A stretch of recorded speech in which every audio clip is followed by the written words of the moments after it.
ધોરણ 6 પ્રકરણ 14 પાણી એટલે કે વોટર. માની લો કે કોઈ કારણથી તમારા પરિવારને એક અઠવાડિયા સુધી પ્રતિદિન 1 ડોલ પાણી મળે છે. કલ્પના કરો ત્યારે શું થશે?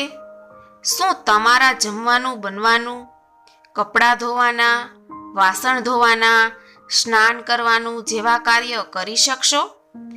એના સિવાય કયા કયા કાર્યો છે જેને તમે નહીં કરી શકો? જો લાંબા સમય સુધી આપણને પાણી પ્રાપ્ત ન થાય તો શું થાય? તો આપણે કદાચ જીવંત પણ ના રહી શકીએ. પીવા સિવાય એવી અનેક પ્રવૃત્તિઓ છે જેના માટે આપણે પાણીનો ઉપયોગ કરીએ છીએ, જે તમે આકૃતિ 14.1 જોઈ શકો છો. શું તમને અનુમાન છે કે આપણે એક દિવસમાં કેટલું પાણી વાપરીએ છીએ? ચાલો જોઈએ આપણે 14.1 કે આપણે કેટલું પાણી વાપરીએ છીએ. How much water do you V use? પ્રવૃત્તિ 1. પ્રત્યેક દિવસની એ તમામ ક્રિયાવિધિની યાદી બનાવો કે જેમાં તમે પાણીનો ઉપયોગ કરો છો. કોષ્ટક 14.1 કેટલીક ક્રિયાઓની યાદી આપવામાં આવી છે. આવા પ્રકારનું કોષ્ટક તમારી નોટબુકમાં બનાવો. હવે આખા દિવસમાં તમે તથા તમારા પરિવારના સદસ્યો દ્વારા પ્રત્યેક પ્રવૃત્તિઓમાં ઉપયોગમાં લેવાતા પાણીનો જથ્થો માપો. તમે માપવા માટે જગ, ગ્લાસ, ડોલ અથવા અન્ય વાસણોનો ઉપયોગ કરી શકો છો. કોષ્ટક 14.1 કોઈ પરિવાર દ્વારા એક દિવસમાં ઉપયોગમાં કરવામાં આવતા પાણીના જથ્થાનું અનુમાન. એટલે કે આ કોષ્ટક તમારે ઘરે કરવાનું છે કે પીવા માટે કેટલા પાણીનો ઉપયોગ તમે કરો છો, બ્રશ કરવા માટે કેટલા પાણીનો ઉપયોગ કરો છો, સ્નાન કરવા માટે તમે કેટલા પાણીનો ઉપયોગ કરો છો. આ ઉપરાંત વાસણ ધોવા માટે, કપડાં ધોવા માટે, શૌચાલયમાં ભોંયતળિયાને સાફ કરવા માટે, અન્ય કોઈ કારણસર કે પરિવારમાં ટોટલ પછી એક દિવસમાં વપરાયેલ એટલે કે ઉપયોગમાં લેલ પાણીનો કુલ જથ્થો. આ રીતે તમારે આખું કોષ્ટક લખવાનું છે. હવે જાણકારી મેળવો કે પ્રતિદિન તમારા પરિવારમાં કેટલું પાણી વપરાય છે. તેનો ઓછો ખ્યાલ આવ્યો હશે. આ જાણકારીનો ઉપયોગ કરીને ગણતરી કરો કે તમારા પરિવારને એક વર્ષમાં કેટલા પાણીની જરૂર પડશે. હવે પાણીના આ જથ્થાને પરિવારના સભ્ય સાથે વિભાજિત કરો. આ તમારા પરિવારના એક સભ્યની એક વર્ષ માટેની પાણીની જરૂરિયાતનો જથ્થો છે. તપાસ કરો કે તમારા ગામ અથવા શહેરમાં કેટલા લોકો વસવાટ કરે છે. હવે તમે જાણ્યું હશે કે પ્રતિ વર્ષ તમારા ગામ અથવા શહેરને કેટલા પાણીની આવશ્યકતા રહેલી છે. બુજો આશ્ચર્યમાં છે કે શું આપણા દેશમાં વિવિધ વિસ્તારોમાં રહેવાવાળા લોકોને સમાન જથ્થામાં પાણી ઉપલબ્ધ છે? શું એવા પણ વિસ્તાર છે કે જ્યાં લોકોને જરૂરી જથ્થામાં પાણી નથી મળતું? તે તેમનું કામ કેવી રીતે કરે છે? તમે ઘણા બધા કાર્યોની યાદી બનાવી છે. તેમાં તમે પાણીનો ઉપયોગ કરો છો. શું તમે વિચાર્યું છે કે આપણે પાણીની આવશ્યકતા આ પ્રકારની પ્રવૃત્તિઓ સુધી મર્યાદિત છે? આપણે ઘઉં, ચોખા, અનાજ, શાકભાજી તથા એવી અનેક ખાવાની વસ્તુઓનો ઉપયોગ પ્રતિદિન કરીએ છીએ. આપણે જાણીએ છીએ કે કેટલાક રેસાઓ કે જેનો ઉપયોગ આપણે કપડાં બનાવવા માટે કરીએ છીએ તેઓ વનસ્પતિમાંથી જ પ્રાપ્ત થાય છે. શું તેને ઉછેરવા માટે પાણીની આવશ્યકતા નથી હોતી? શું તમે પાણીના અન્ય બીજા ઉપયોગ વિચારી શકો છો? આપણા ઉપયોગની લગભગ બધી જ વસ્તુઓના ઉત્પાદનમાં પાણીનો ઉપયોગ થાય છે. એટલે પાણીનો ઉપયોગ દૈનિક કાર્ય ઉપરાંત ઘણી બધી વસ્તુઓ બનાવવા માટે પણ થાય છે. પહેલી તમને જણાવવા માંગે છે કે કોઈ પણ પુસ્તકના એક પાનાને બનાવવા માટે 2 ગ્લાસ પાણી વપરાય છે. 14.2 આપણે પાણી ક્યાંથી પ્રાપ્ત કરીએ છીએ? Where do we get water from? તમારા ઉપયોગ માટે પાણી તમે ક્યાંથી પ્રાપ્ત કરો છો? તમારામાંથી કેટલાક કહેશે કે નદીઓ, સરોવરો, તળાવો, કૂવાઓ, હેન્ડપંપ વગેરેમાંથી પાણી પ્રાપ્ત કરીએ છીએ. કેટલાક એવું પણ કહેશે કે અમને તો નળ દ્વારા પાણી મળે છે. શું તમે ક્યારેય વિચાર્યું છે કે નળ દ્વારા જે પાણી પ્રાપ્ત કરીએ છીએ તે પાણી પણ કોઈ સરોવર, નદી કે કૂવામાંથી પ્રાપ્ત કરવામાં આવે છે? આકૃતિ 14.12માં નદીઓ, સરોવર કે કૂવામાંથી પાણી પાઇપોમાં આવે છે, જે આકૃતિ તમે જોઈ શકો છો.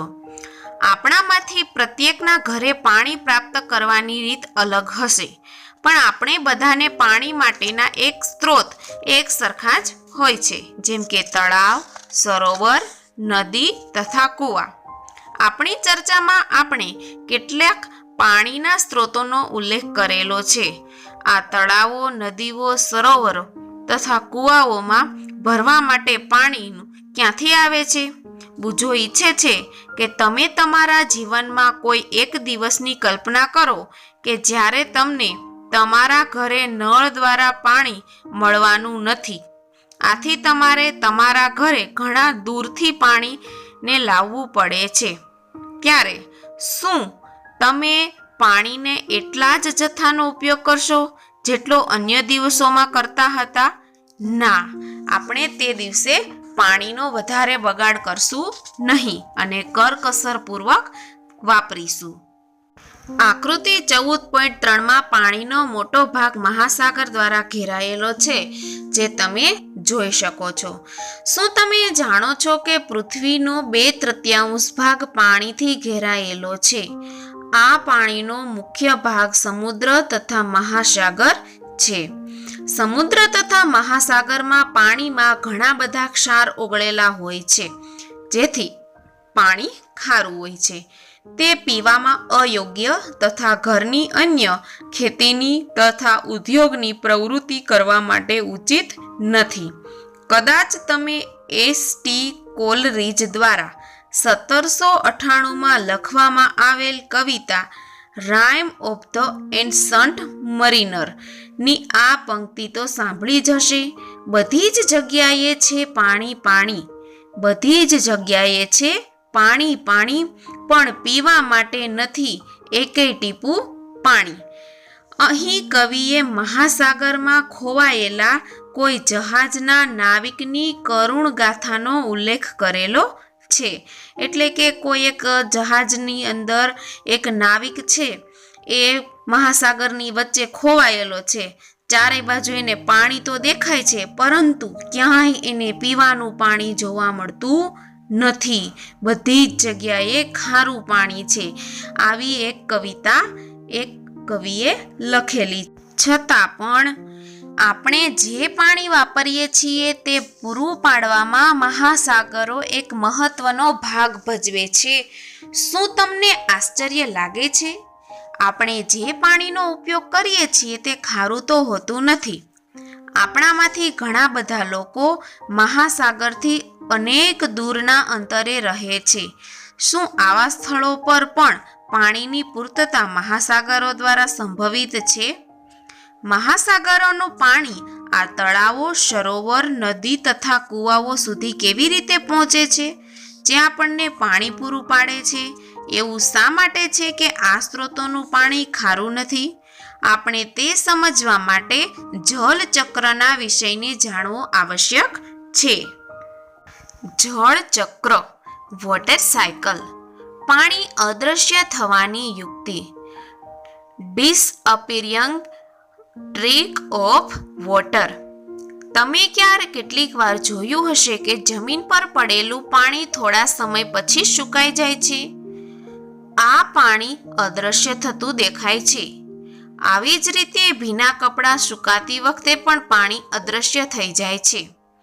આકૃતિ 14.4 વરસાદ પડ્યા પછી ભીના રસ્તા, અગાસીઓ તથા અન્ય સ્થળો પરથી પાણી અદૃશ્ય થઈ જાય છે. આ પાણી જાય છે ક્યાં? ચાલો આપણે જોઈએ. શું તમને પ્રકરણ 5ની પ્રવૃત્તિ 6 યાદ છે, જેમાં આપણે આ પાણીને ગરમ કરેલું, જેમાં મીઠું હતું. પાણીની વરાળ બની ગયું હતું અને મીઠું રહી ગયું હતું. આ પ્રવૃત્તિ પરથી આપણને એ જાણ થાય છે કે ગરમ કરવાથી પાણી વરાળમાં રૂપાંતરણ પામે છે. આ પ્રવૃત્તિ પરથી આપણને એ પણ ખ્યાલ આવે છે કે પાણીની વરાળ પોતાની સાથે પાણીમાં રહેલા ક્ષારનું વહન કરતી નથી.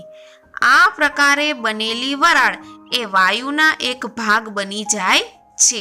એટલે કે જ્યારે પાણીની વરાળ બને છે ત્યારે તેમાં ક્ષાર હોતો નથી, જેથી પછી તેને જોઈ શકાતી નથી.